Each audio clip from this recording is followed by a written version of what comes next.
How do you still ride a motorcycle in the winter? Isn't it cold? Well, yeah, you would be right, but I don't know. It's a motorcycle. I can't stop riding.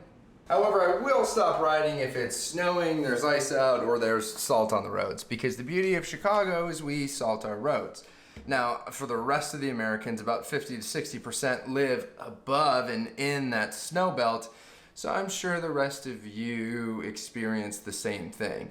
Now, of course, I could dream and wish everything was a SoCal PCH cruise, 70 degrees in January, with just nothing but beautiful scenery, but I don't live there.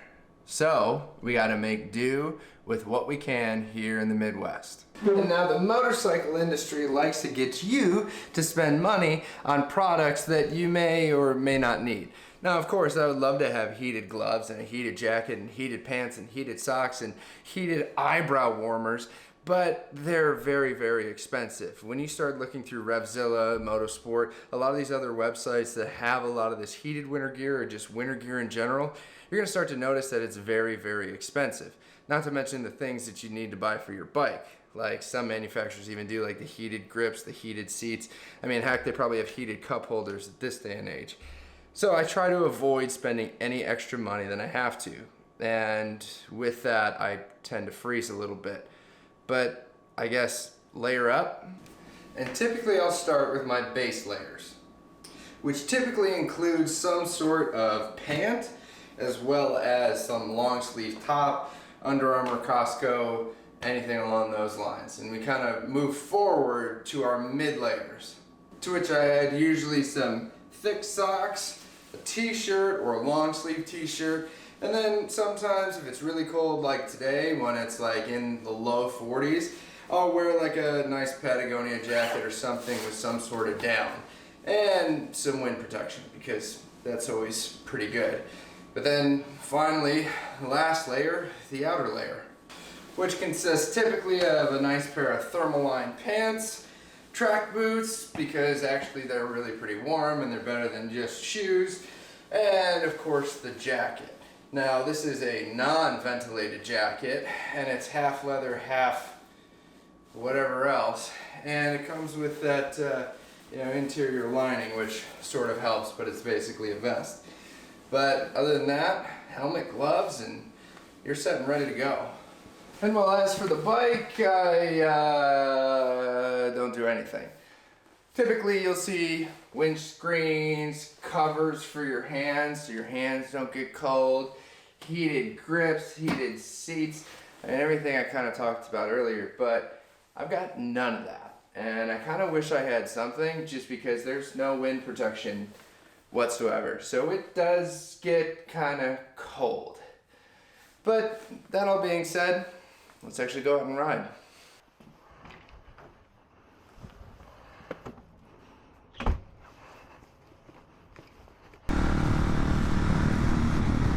So as we are underway here on this frigid day, before we get into it, I wanted to take a side note here.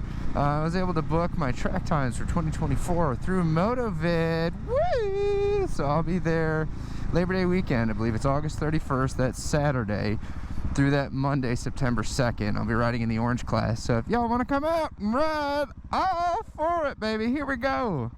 I'll put a link down below in the description so you can sign up there. And then you can join me. I'll be there probably Friday night, and then camping, Saturday night, Sunday night. I'll be riding all 3 days. So hope to see you there.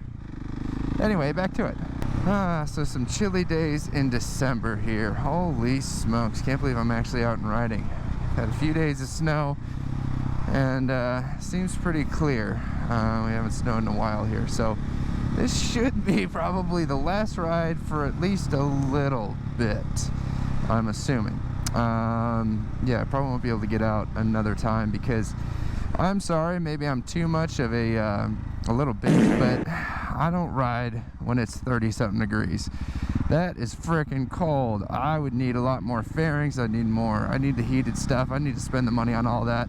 Then I would. But in the meantime, when I got like nothing protecting me, or not even maybe even the right gear to do this in, I ain't pushing that. No, thank you.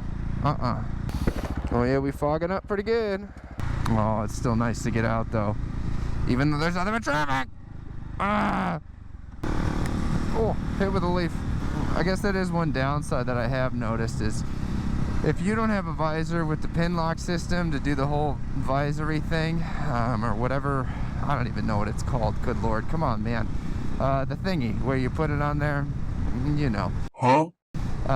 Then your visor does fog quite a bit, and you got to, every time you come to a stop, either put it up a little bit, vent it for the first few feet, yeah, just to get a lot of that condensation and buildup out of there. It's not fun, it's not the best because it is pretty chilly, but I would definitely suggest one of them. My nose is running. I guess another thing too you really want to make sure of is warm your bike up properly. Don't just fire her up and go for it. I mean, it's pretty common knowledge, or at least you'd think it's common knowledge, but I usually let this sucker warm up for a while, and I'm still only sitting at 50 degrees on my oil temp and 145 degrees on my water temperature. Usually I'm in that 170 and about like 78, 80 range for those two when the bike's fully warm. So definitely be careful, be nice to it the first little bit and let her warm up. It'll cool down really quickly, so make sure you keep an eye on those things since you are dealing with a lot harsher temperatures now. A lot of things cool down quicker, and you're also dealing with hot things, so if you need to warm up your hands, the exhaust isn't that bad of an option.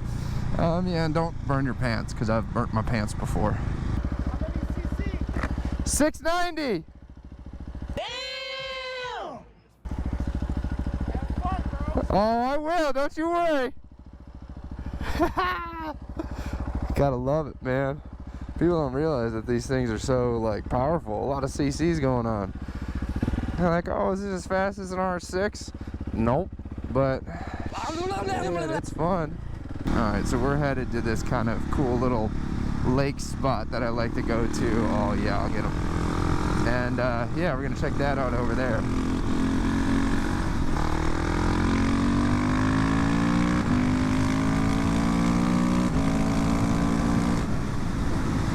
Hey, the quick shifter still works fine in this cold weather. Or it's maybe the fact that it's a boot and I know what I'm doing now. Just kidding, I have no clue.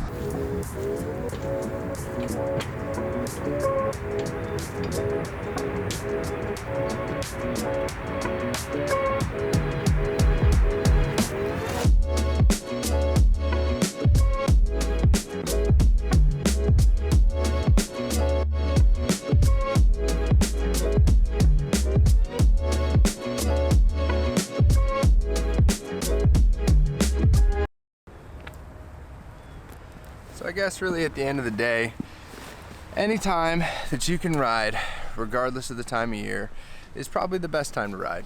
Honestly, yeah, it's cold, but look at this place. It's beautiful. It's too good. I'm glad I came out, even though I froze to death.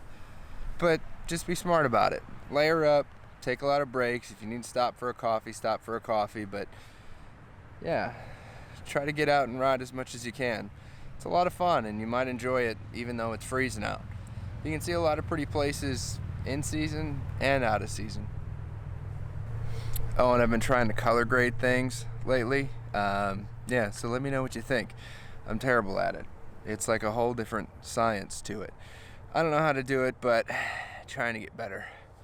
And if you know any other tips that I may have missed or things that you do when you ride out in the winter, leave them in the comments below. I'll try to put all the links to the gear that I use in the winter riding in the description below as well, so that you've got a fairly good list to start. And with that, I'll leave you with these really pretty views, and to remember, keep riding.